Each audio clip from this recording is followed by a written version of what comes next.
சிவாய நம. திருச்சிற்றம்பலம். காசி இந்த பிரபஞ்சத்தில் மிகப்பெரிய ஒரு புண்ணிய சேத்திரம். 12 ஜோதிலிங்கத்துல காசியும் ஒன்று. ஒரு முறையாவது காசி போங்க, கங்கையில நீராடுங்க, எம்பெருமான் விஸ்வநாதரை தரிசனம் செய்யுங்க.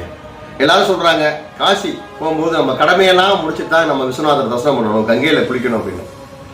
சாகுற வரையும் கடமை கடைசி வரையும் நம்மளுக்கு இருந்துட்டு தான் இருக்கும். நம்மளை தூக்குறது கூட கடமை தான் 4 பேருக்கு. ஆனா நீங்க காசிக்கு ஒரு முறை போங்க, மணிக்கர்ணிகா மயானம் போங்க, அங்க 10 நிமிஷம் அந்த இடத்துல உட்காருங்க. நம்ம நிலை என்ன நம்மளுக்கே தெரியும். நம்ம தெரிஞ்சோ தெரியாமலோ 1000 புண்ணியங்களோ பாவங்களோ செஞ்சிருப்போம். ஆனா கங்கையில நீராடும் போது நம்ம மனசு ரொம்ப தூய்மையா இருக்கும். விஸ்வநாதர் தரிசனம் பண்ணிட்டு வாங்க. நம்ம முத்திரையை தரக்கூடிய ஒரு மிகப்பெரிய பிரபஞ்ச சக்தி காசி விஸ்வநாதர். அந்த இடத்துல மணிக்கர்ணிகா மயானம், நம் உடல் உருவிக்கூடிய அந்த நிலை நம்ம கண்ணுக்கு நேரம் பார்க்கலாம். பற்றற்ற நிலை தரக்கூடிய